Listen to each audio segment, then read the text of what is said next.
लक्ष्मी नहीं आ रही है, व्यापार नहीं चल रहा है, तकलीफ बहुत ज्यादा है, घर में कष्ट है, कर्जा ज्यादा है, तो एक तांबे के कलश के ऊपर, तांबे के कलश में पानी भरना, कटोरी रखना, उस पर लक्ष्मी जी की मूर्ति रखना।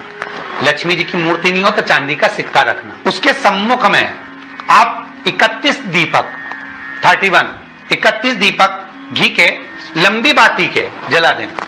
महाराज एक एक कमल गट्टा उस 31 दिए के अंदर डाल देना और लक्ष्मी जी का पूजन करना, लक्ष्मी जी का स्मरण करना, खीर का भोग लगाना, पान के पत्ते पर खीर रखना, 5 पत्ते पर खीर का भोग लगाना और माता लक्ष्मी से विनती करना।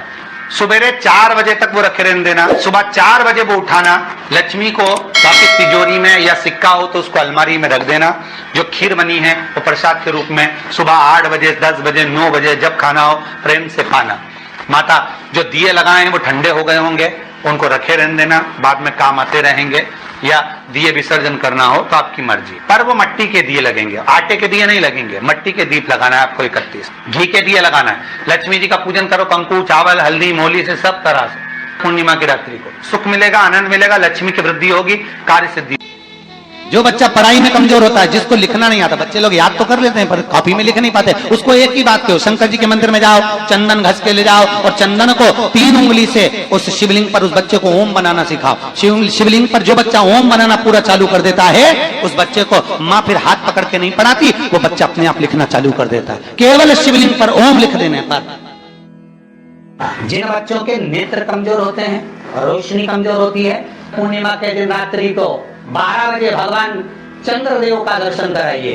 5 से 7 मिनट तक नयन मिलाए चंद्रदेव के साथ और बाद में एक पीपल के पत्ते पर खीर जो चंद्र के नीचे रखी हुई है उसी खीर को चटा दीजिए। फिर चंद्र का दर्शन कराओ, फिर खीर को चटा दीजिए। महाराज नयन की ज्योति बढ़ती है, नींद नहीं आती तो निंद्रा देवी प्रवेश करती है, निंद्रा अच्छी आती है, आनंदित हो। महाराज जिस व्यक्ति के शरीर में गांठ पड़ जाती हो, शरीर काला पड़ जाता हो, चट्टे पड़ जाते हो या दांत खात खुजली हो जाता हो, उसके लिए भी पूर्णिमा की रात्रि को 12 बजे महाराज भगवान चंद्रदेव के लिए 21 दिए जलाए जाते हैं। उस 21 दिए की कालोज एक थाली में इकट्ठी करी जाती है, कालोज को इकट्ठी कर शरीर में गाय के घी के साथ में जहां जहां जगह पर चट्टे हैं, गांठ है, वहां लगाया जाता है। उसको 5 या 7 दिन लगाइए। उसके बाद में रोज प्रतिदिन लगाने के आधे घंटे बाद स्नान कर लीजिए, आराम लगना प्रारंभ हो जाता है। आपको पहले भी कथा में कहा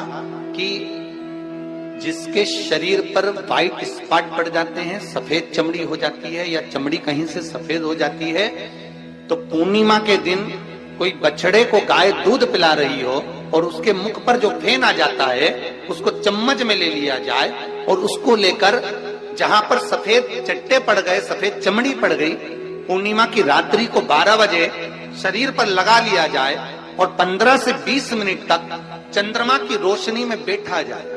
पर ऐसी जगह लगाना कि शरीर पर कोई वस्त्र, कोई धागा, कोई सामान ना रहे और चंद्र की पूर्ण रोशनी उस शरीर पर पड़ना चाहिए।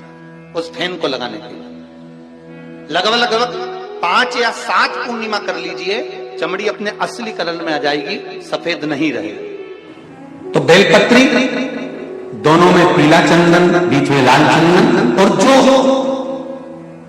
अशोक सुंदरी वाली जगह है उस अशोक वाली सुंदरी वाली जगह पर डंडी का भाग जहां से पानी बहता है वहां लाल चंदन का भाग नीचे की ओर शिवलिंग से टच करता हुआ लाल चंदन का भाग और दोनों चंदन, पीले चंदन के भाग बेलपत्री के उस अशोक सुंदरी वाली जगह पर रखकर मन कामना से शरीर में अगर कोई रोग हो गया जिससे चमड़ी सफेद पड़ रही हो या काया कोई जगह जगह पर खाज हो गया या कोई सोराइसिस जैसी बीमारी हो गई है, तो शिव जी पर उस जल को समर्पित कर कर उस बेलपत्री का जो पानी है वो लेकर आए, शरीर में उस स्थान पर लगाना प्रारंभ करें। धीरे धीरे लगभग 15 से 20 दिन तक अगर क्रम करा और श्री शिवाय नमस्तुभ्यं का जाप किया, ये निश्चित है काया प्रारंभ हो जाती है।